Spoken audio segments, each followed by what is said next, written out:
Hello everyone, मैं आपकी mentor विजेता सिंह।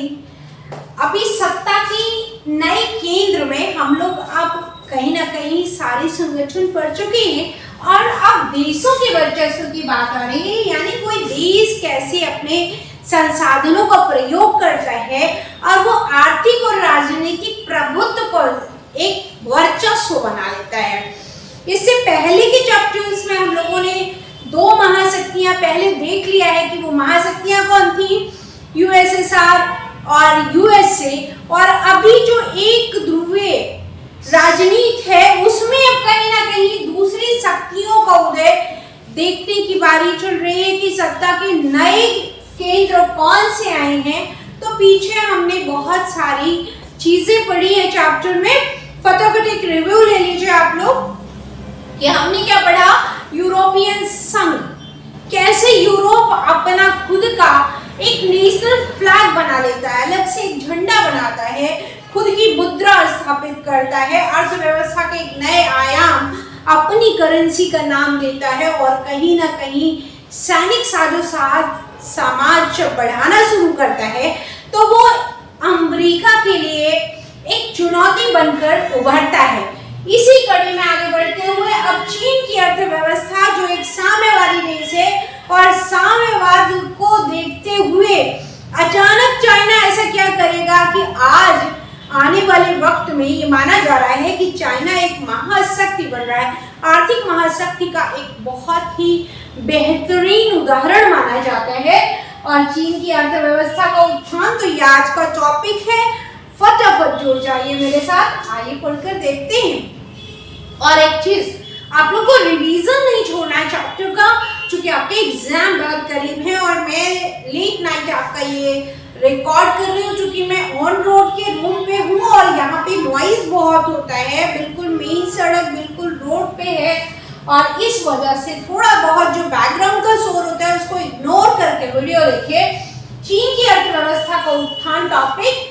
चीन की आर्थिक उत्थान सबसे तेज वृद्धि से माना जा रहा था। ऐसा माना जाता है कि चीन एक ऐसा देश है जिसने सुई से लेकर जहाज तक, और अभी जो कोविड-19 में देखा आप लोगों ने कि मास्क, सैनिटाइजर और तमाम चीजें जो वैक्सीनेशन की बातें चल रही थी, वो सब कुछ सबसे पहले चाइना बना चुका है। इसके बाद 1978 के बाद चीन आर्थिक सफलता एक महाशक्ति के रूप में देखा जा रहा है।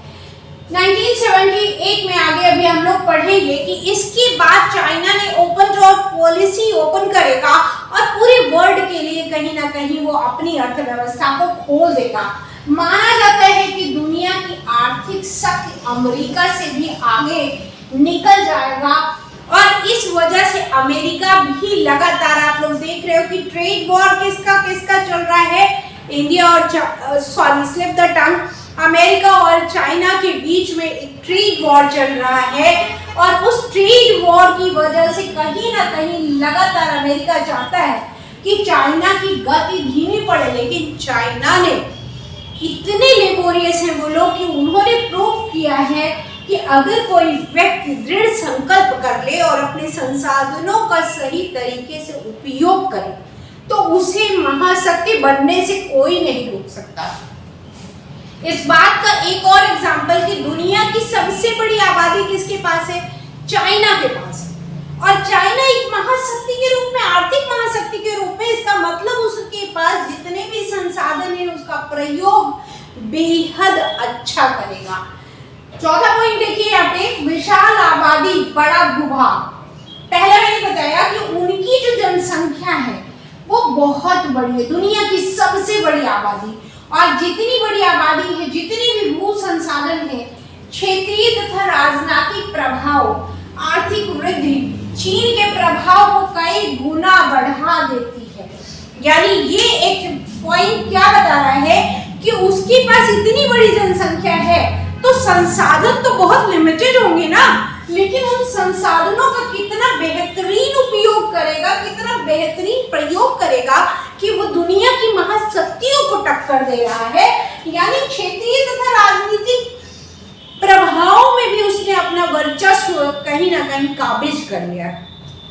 कैसे समझोगे आप लोग, जितने भी बच्चे बोर्ड एग्जाम के के लिए इस लेक्चर को तैयार कर रहे हैं। ध्यान दीजिएगा कि जब चाइना ने अपनी अर्थव्यवस्था को सुधारना स्टार्ट किया तो उसके बाद उसने जितने भी क्षेत्रीय मुद्दे थे उन मुद्दों को स्वयं सॉर्ट आउट करने के लिए तैयार किया। अपनी जनसंख्या की मैक्सिमम रिसोर्सेज को, जनसंख्या में एजुकेशन को सबसे ज्यादा, यानी अगर लोग पढ़े लिखे होंगे, आपके पास ह्यूमन रिसोर्सेज अगर ज्यादा होगी तो आपके पास इकोनॉमिकल एक्टिविटी भी ज्यादा होगी, इनकम का, आय का स्रोत या जरिया बढ़ जाएगा। तो यहाँ पे वो किस तरह से, और इसके अलावा राजनीतिक मुद्दों में राजनीति किसी भी कंट्री के प्रभुत्व को सबसे पहले दर्शाता है, इसीलिए यहाँ पे राजनीतिक तथा आर्थिक वृद्धि के प्रभाव को कई गुना बढ़ाया गया।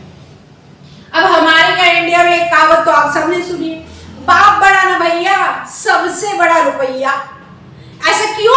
कि रुपए की असली पावर है, जिसके पास पैसा है पावर उसके पास है। और चाइना ने भी यही किया कि पहले उसने सुई से लेके जहाज तक बनाना शुरू किया, दूसरा अपनी करेंसी को एकदम सस्ता कर दिया। जो उसकी करेंसी है वो दुनिया में सबसे इतना ज्यादा धीरे धीरे उसने अपनी करेंसी को डोमिनेट किया कि उसको अगर प्रोडक्शन का किसी भी चीज को आप सस्ता बनाओगे तो सस्ता बेचोगे ना, और जितना बेचोगे उतना मुनाफा आपके घर में आ जाएगा। जितना ज्यादा प्रॉफिट आएगा, जितना ज्यादा पैसा आएगा, उतना ही तो आप और जगह मल्टीपल कर दोगे पैसे को। पैसे को पैसा कमाता है। जब ये बात है कि पैसे को पैसा कमाता है, चाइना भी तो यही कर रहा है ना।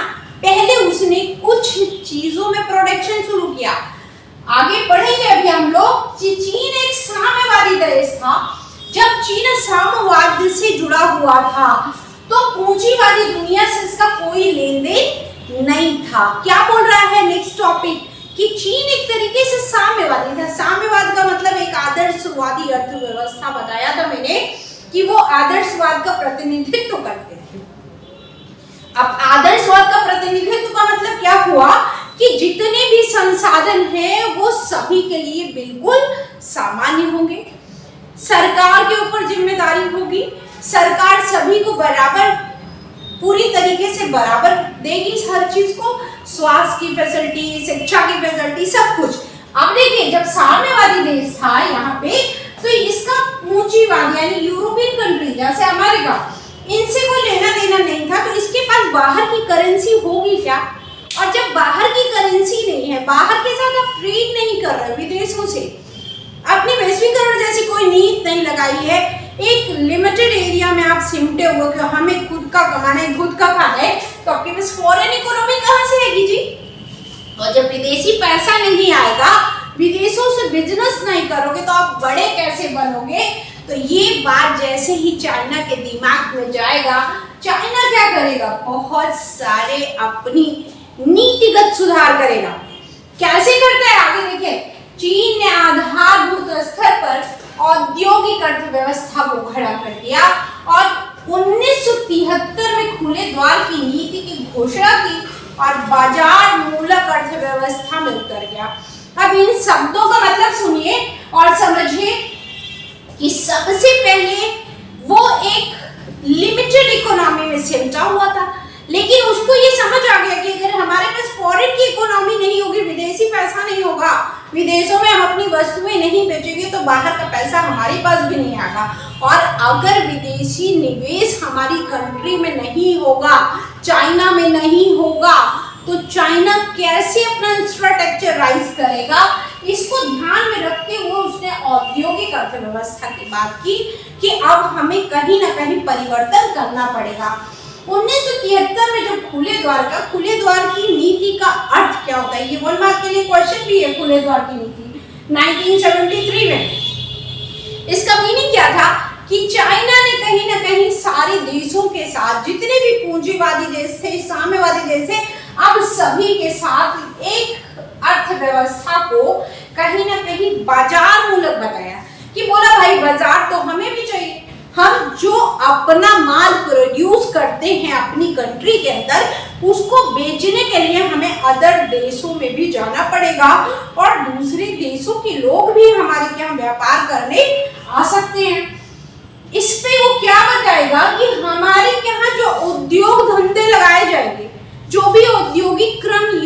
लगेंगे, उनके लिए सबसे सस्ती जमीनें हमारे पास हैं। देखिए, कुछ कंपोनेंट होते हैं कि आप कहाँ बिजनेस करना चाहते हो या कैसी जगह पे आप बिजनेस या इंडस्ट्री लगाओगे, तो उसमें चाइना ने क्या किया कि बोला सबसे सस्ती दरों पे अच्छी जमीनें हम देंगे, हमारे यहाँ ट्रांसपोर्ट अच्छा है, लेबर बहुत इजीली आपको अवेलेबल होगा, और मार्केट भी दुनिया की सबसे बड़ी जब हमारी पॉपुलेशन है तो कंज्यूमर भी हम हैं। तो जब हम कंज्यूमर हैं तो प्रोड्यूसर अगर आएगा तो उसका मुनाफा क्या होगा, जरूर होगा।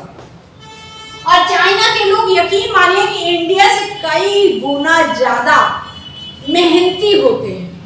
इंडिया के लोगों का क्या है कि अगर कोई आदमी 6 घंटा मजदूरी करने जा रहा है, कोई भी मजदूर, दिहाड़ी मजदूर की बात कर रही हूं मैं, कि जो मजदूरी करने जाता है तो वो जाएगा सुबह 9 बजे से काम शुरू करना है तो 9 बजे वो मालिक के घर पहुंचेगा, जिसके घर में मान लीजिए कि सीमेंट का काम हो रहा है, बिल्डिंग बनाना है, और वो मिस्त्री है, तो जाएगा तो आधा घंटा तो वो तंबाकू और सुपारी खाएगा, उसको पीटेगा, चाय वाय पिएगा, फिर नाश्ता पानी करने के बाद बोलेगा कि चलो काम लगाते हैं। अब फिर 2 घंटा 3 काम किया, उसके बाद उसका दोपहर के लंच का टाइम हो जाता है। 1 घंटा के लिए छुट्टी करेगा कि हम रोटी खाए बिना तो कोई काम कर ही नहीं सकते, और वहां पे वो रोटी खाने जाएगा 1 घंटा और ले जाएगा।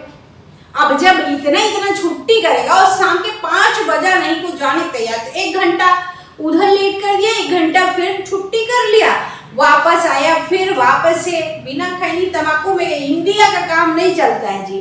तो फिर वो अपना थोड़ा, अब तो थोड़ा पैकेट वाला आ गया ना वो गुटखा तंबाकू, तो वो अगर खैनी नहीं खा रहा तो गुटखा खाएगा, उसके बाद काम लगाएगा, और 5 बजते ही हाथ पैर धो के एकदम रेडी कि हमको जाना है। लेकिन चाइना का लेबर इसके बिल्कुल अगेंस्ट है।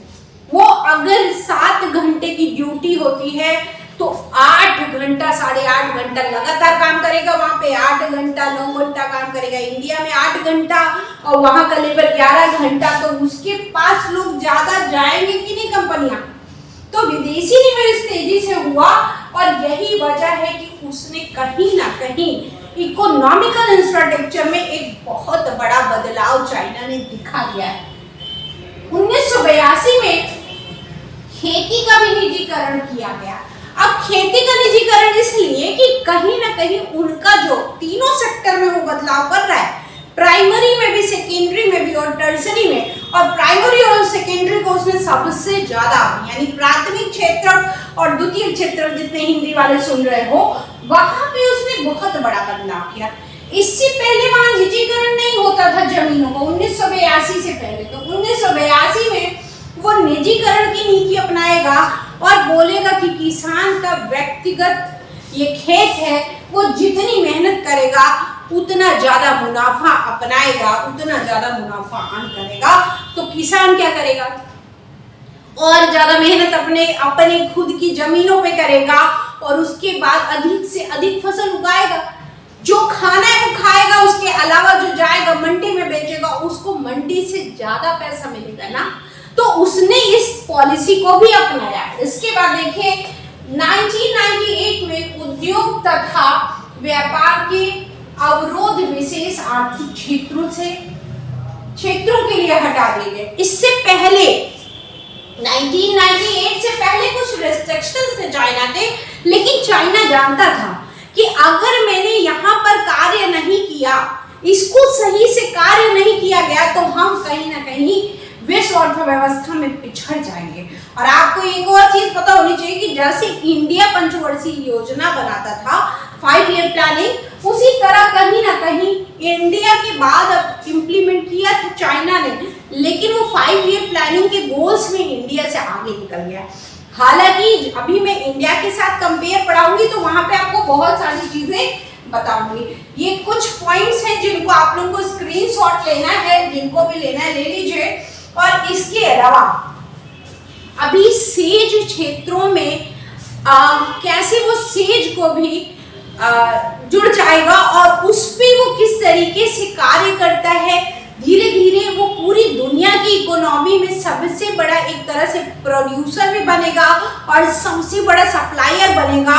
और यही वजह है कि आज वो आर्थिक सुधारों के लिए और एक महाशक्ति के रूप में देखा जा रहा है कि अगर चाइना कुछ कर सकता है तो जो कुछ कर सकता है अमेरिका को टक्कर देने के लिए वो अकेला चाइना ही कर सकता है। आप में से जितने बच्चे इसको कॉम्पिटिटिव एग्जाम के लिए तैयार कर रहे हैं उनको ये बैलेंसिंग लिखना होता है कि आप कैसे लिखेंगे। तो ये एक बहुत बड़ा मुद्दा होता है मेंस लिखते टाइम कि आप लोगों को ब्रेन को स्वच्छंद विचारधारा में खोलना है कि कैसे उसने कृषि रेवोल्यूशन को चेंज किया, यानी एग्रीकल्चर रिफॉर्म्स किए हैं। और एग्रीकल्चर रिफॉर्म्स उनकी सबसे बड़ी रिसोर्सेस है। ध्यान से सुनेंगे बोर्ड वाले बच्चे भी। एग्रीकल्चर रिफॉर्म्स उनकी बहुत बड़ी रिसोर्सेस थी, इसलिए उसने अपने भू संसाधनों का, अपने लेबरों का बहुत अच्छा उपयोग किया था। किसान वहां का बहुत मेहनती है, वो बहुत ज्यादा तेज गति से कार्य करेगा जिसकी वजह से उसका प्रोडक्शन क्या होगा, बहुत हाई होगा। और जैसे जैसे उसके पास पैसा आता जाएगा वैसे वैसे उसकी पावर क्या होगी, कई गुना तेज बढ़ती जाएगी।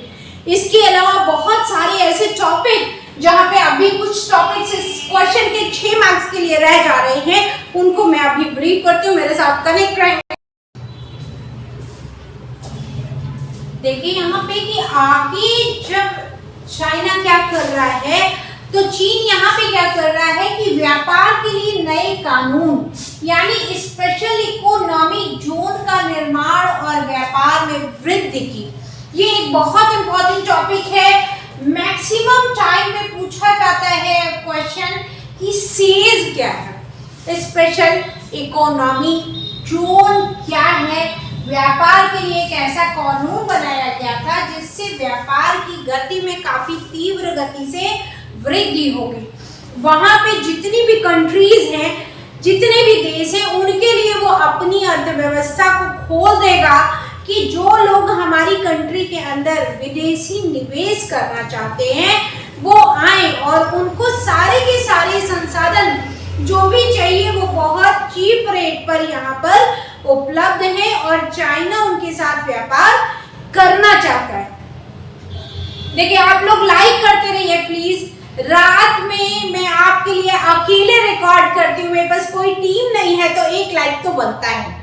लाइक करते रहिए, लाइक मत रोकिए। आपका लाइक मुझे मोटिवेट करता है कि हाँ मेरी द्वारा बताई गई चीजें आपको अच्छी लग रही हैं। तो प्लीज लाइक करते रहे, शेयर करते रहे। आगे देखिए, अब चाइना जो कि एक महाशक्ति के रूप में उदय हो रहा है और चाइना महाशक्ति के रूप में प्रत्यक्ष विदेशी मुद्रा के लिए चीन सबसे आकर्षक देश बना। क्यों बनेगा सबसे आकर्षक देश, जरा सोचिए। क्योंकि जितने भी आपको संसाधन चाहिए, सबसे मेहनती लेबर चाहिए। तो चाइना के लोगों को मैंने बताया बहुत ज्यादा मेहनती थे, उनका वेजेज बहुत कम देना पड़ता था, यानी जो उनको मजदूरी दी जाती थी वो बहुत कम होती थी विदेशी मुद्रा की तुलना में। और पूरी दुनिया के मजदूरों की तुलना में चाइना के मजदूर सबसे ज्यादा जो है वो सस्ते होते थे, उनका कार्य करने का क्षमता सबसे ज्यादा था। वहां पे जो जमीन का आपको दी जाती है कि आप आइए और हमारे यहाँ इंफ्रास्ट्रक्चर लगाइए, तो कंपनी के समझौते बहुत आसान होते हैं। वहां पे जब ट्रांसपोर्टेशन बहुत इजी किया चाइना ने कि आपके पास अगर ट्रांसपोर्टेशन की फैसिलिटी है, रॉ मटेरियल है, बहुत आराम से कच्चा माल उपलब्ध है, मंडी उपलब्ध है, टेक्नोलॉजी है और आपके पास चीप लेबर है, तो इससे बेहतरीन इन्वेस्टमेंट कहाँ होगा। इसलिए इन लोगों के लिए चाइना एक बहुत ही बढ़िया जगह बनती है, एक बहुत बेहतर विकल्प बनता है सभी देशों के लिए। हर एक कंट्री चाइना के अंदर जाके अपनी खुद की कंपनी लगाना चाहता था। और अगर अभी आप लोगों ने कोविड-19 में इमीडिएटली देखा था तो बहुत सारी जो कोविड-19 आया, क्योंकि चाइना से ही स्टार्ट हुआ कोविड-19, तो वहां से बहुत सारी कंपनियां एक साथ पलायन कर गई, चली गई। वो कहाँ गई, तो कुछ वियतनाम चली गई, कुछ इंडिया आ गई। आपको पता ही है। तो इस वजह से चाइना में जो बहुत बड़ा डिजीजेस का प्रॉब्लम हुआ 2019 में, सबसे पहले कोविड-19 स्टार्ट हुआ उस टाइम पे। नेक्स्ट पॉइंट देखिए, अब जब सभी लोग वहां पे अपनी अपनी कंट्री का पैसा लगा देंगे तो मुद्रा का विशाल भंडार बन चुका है आज की डेट में चीन। और जब चीन के पास बहुत सारा पैसा आ गया तो उसने उसको क्या किया, दूसरे देशों में निवेश करना स्टार्ट कर दिया। अब यहाँ पे चाइना के पास, पहले मैंने बताया कि उसके पास क्या प्रॉब्लम थी, जब वो साम्यवादी था, वो पूरी दुनिया से बायकॉट, उसका कोई लेना देना नहीं था। तो जब वो बिजनेस नहीं करता था तो उसके पास पैसा था ही नहीं, और जैसे जैसे वो बिजनेस करेगा उसके पास पैसा क्या होगा, ज्यादा होता जाएगा। उसने अपना पैसा दूसरी कंट्रीज में इन्वेस्टमेंट स्टार्ट कर दिया, यानी निवेश करना, तो वहां से भी तो उसको फिर से पैसा अर्न हो रहा है। तो यहाँ पे मनी के मल्टी डायमेंशन को समझिए आप लोग, कि पैसे से पैसा कमा रहा है और इससे वो एक बहुत पावरफुल कंट्री बन चुका है। 2001 में विश्व व्यापार संगठन में भी शामिल हो गया था चाइना, और ये एक बहुत महत्वपूर्ण डिसीजन बना। इसके बाद अर्थव्यवस्था की तमाम ऐसे देश जो चाइना से कुछ कॉन्फ्लिक्ट में थे, मुद्दे भी थे कि चाइना से कुछ विवाद था उन लोगों का या किसी तरीके की प्रॉब्लम थी, वो सब कुछ आसियान से लेके जितने भी है, आसियान था और बहुत सारी कंट्री हैं जैसे जापान है, इधर उसका ताइवान से भी विवाद था। तो ये सारी की सारी कंट्री कहीं ना कहीं मानते थे कि चाइना ने इतना अद्भुत विकास किया है, एक इतनी जबरदस्त शक्ति बन के उभरा है कि चाइना विकासशील देशों के लिए एक सबसे बड़ा एग्जाम्पल बन चुका था, नई शक्तियों के रूप में उभरा था। जिनको भी स्क्रीनशॉट लेना है लेते रहे और कंटिन्यू रहेंगे आप लोग, कि यहाँ पे चाइना इतनी तेजी से प्रोग्रेस कर चुका था अपने आप को कि हर एक कंट्री, हर एक कॉन्फ्लिक्ट को भुलाकर कहीं ना कहीं चाइना के इस आर्थिक चेंज को देखने के लिए मजबूर थी। और अब हम लोग ये निष्कर्ष पर निकल सकते हैं या कह सकते हैं कि विकासशील देशों के लिए एक नई शक्ति के रूप में चाइना का उदय। और कहीं ना कहीं माना जा रहा है कि 2040 आते आते चाइना अमेरिका को भी पीछे छोड़ सकता है। जिस तरीके से वो लगातार विकास कर रहा है, अगर उसके विकास की दर यही रही तो उसे टॉप पे जाने से कोई रोक नहीं सकता है। आप लोग मेरे साथ जुड़े रहेंगे इस श्रृंखला में और लाइक शेयर सब्सक्राइब आप लोग करते रहेंगे, क्योंकि देखिए मैं आपके लिए, आपके एग्जाम के लिए अगर काम कर रही हो तो एक लाइक तो मेरा बनता है ना। और प्लीज लाइक करते रहे, शेयर करते रहे और जुड़े रहे। अब हम लोग पढ़ेंगे भारत और चीन का संबंध कैसा है, और भारत और चीन के संबंधों की कड़ी में, दोनों विकासशील देश हैं। भारत भी अपने आप में एक, देखिए मैं इंडिया में पैदा हुई हूँ, इंडिया की हूँ, तो मुझे तो मेरी कंट्री का प्राउड होगा ही। और मुझे एक अपील भी है मेरी अपने सारे भारतीयों से कि राष्ट्र के ऊपर कुछ भी नहीं आता। जब भी बात कभी अपने राष्ट्र की हो तो राष्ट्र निर्माण में आप जितना भी योगदान दे सकते हैं, आप पूर्ण रूप से अपने आप को डेडिकेट करिए, डिवोट होइए और अपनी कंट्री के लिए जितना बेहतर प्रयास कर सकते हैं करिए। अब हम लोग भारत और पाकिस्तान के संबंध देखेंगे। मोटा मोटी चीजें आप स्टूडेंट के माइंड में सेट रहती हैं। तो अब इस टॉपिक को आप लोग कंक्लूड कर दीजिए कहीं ना कहीं कि अर्थव्यवस्था में चाइना एक विकासशील शक्ति बनता है और जितने भी विकासशील देश हैं उन सब के लिए वो एक महाशक्ति के रूप में उभरा।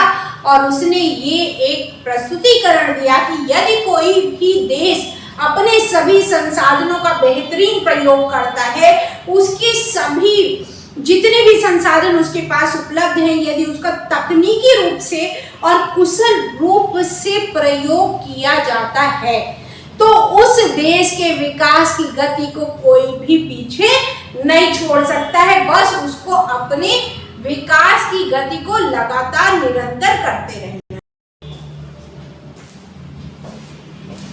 देखिए यहाँ से अगला टॉपिक हम लोग का क्या है, चीन का भारत के साथ संबंध कैसा है।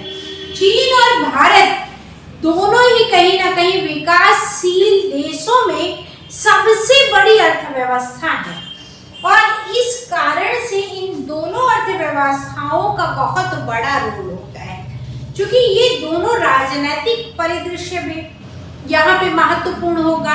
और इसके बाद किसी भी कंट्री का जब हम लोग रिलेशन पढ़ते हैं तो उसमें क्या क्या देखना होता है हमें, उनके राजनीतिक संबंध, उनके सांस्कृतिक संबंध, उनके आर्थिक संबंध कैसे हैं। तो इसी कड़ी में आप लोग हमारे साथ जुड़ जाइए और देखिए क्या बोल रहा है कि जो इंडिया की सांस्कृतिक संबंध है चाइना के साथ वो ठीक है और उनकी राजनीतिक संबंध भी थोड़े बहुत कभी कभी कॉन्फ्लिक्ट आते रहते हैं कुछ मुद्दों में। तो यहाँ पे हम राजनीतिक संबंध और आर्थिक संबंध को ही पढ़ने जा रहे हैं कि आर्थिक संबंध में भी दोनों की अपार संभावनाएं हैं, लेकिन राजनीतिक मुद्दों पे कई बार इंडिया और चाइना एक दूसरे के आमने सामने होगा। तो इसको पढ़ के देखिए। पहला पॉइंट, चीन तथा भारत का सीमा संबंधी विवाद। सबसे इंपॉर्टेंट मुद्दा है कि चीन का भारत के साथ सीमा संबंधी विवाद।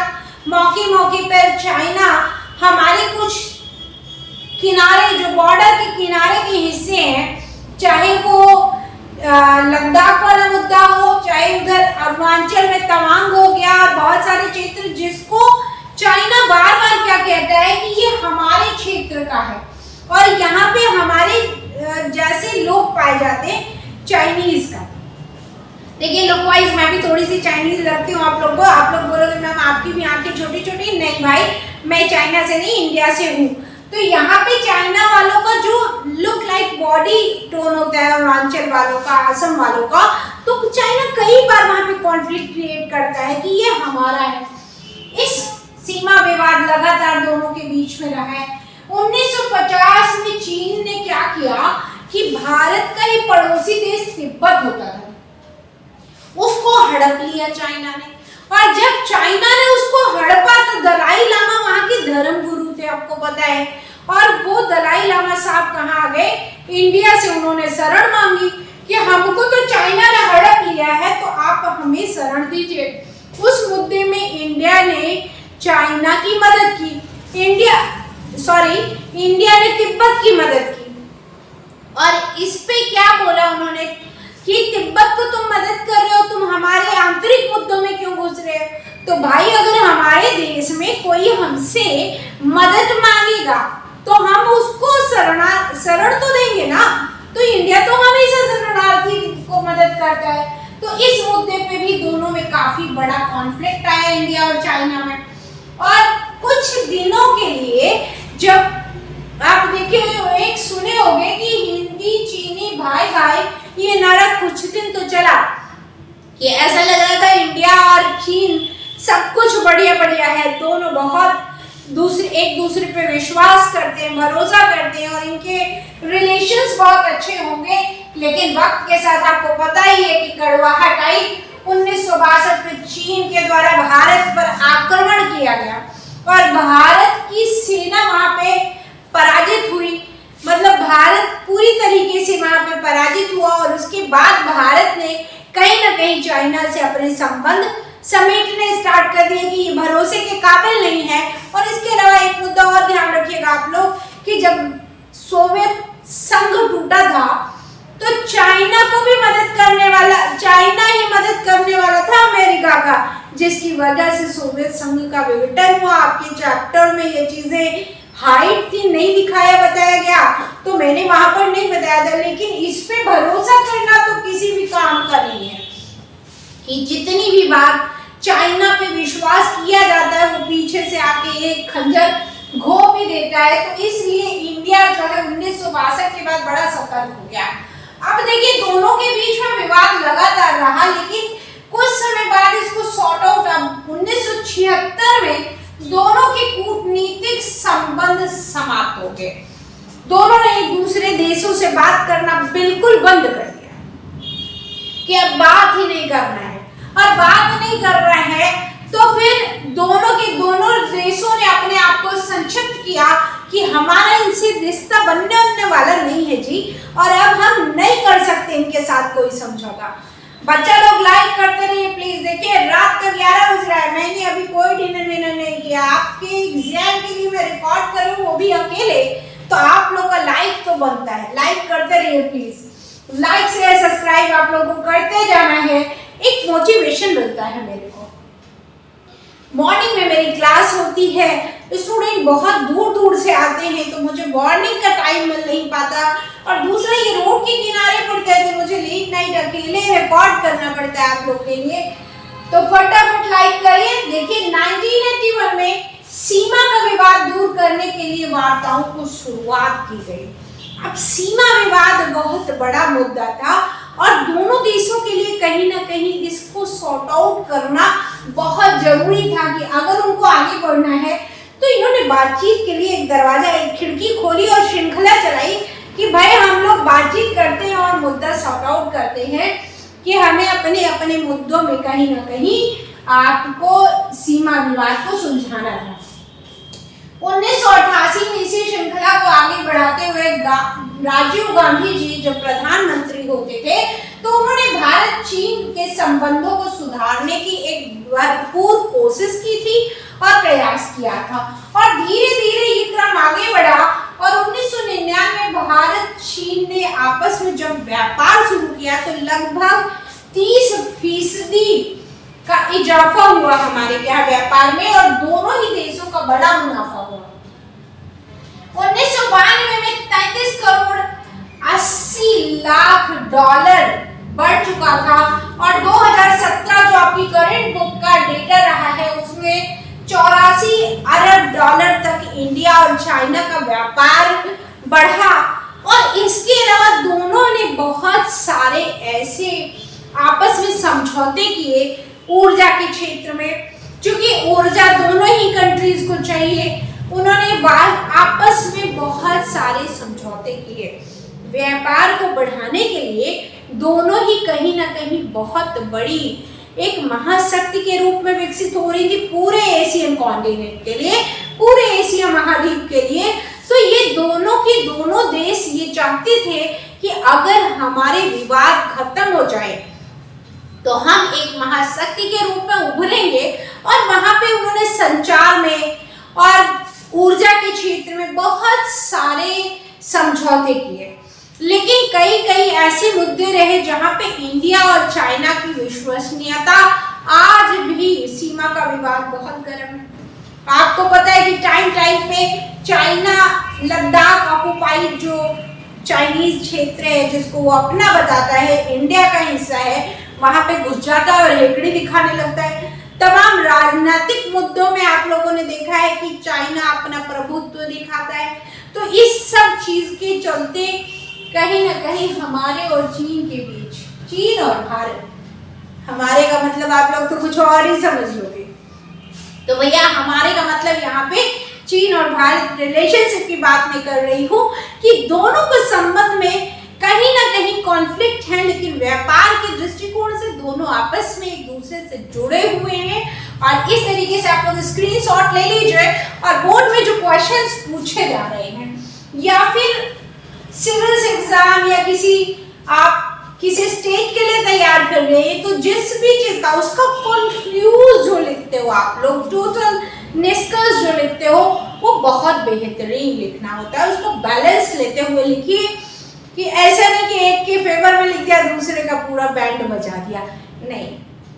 हालांकि कुछ ऐसी चीजें हैं जो आउट ऑफ सिलेबस भी इस बार है। इसके आगे हम लोग इजराइल का मुद्दा पढ़ेंगे जो आपकी एनसीईआरटी बुक में नहीं है, और कुछ ऐसे तमाम सारे टॉपिक जो बुक के अंदर नहीं है लेकिन नए जुड़े हैं, तो मैं आपको अपने अगले वीडियो में बताऊंगी। और अगर अच्छा लग रहा है तो प्लीज लाइक शेयर सब्सक्राइब करते रहें। थैंक्स फॉर वॉचिंग, और ज़्यादा से ज़्यादा स्कोर करें आप लोग।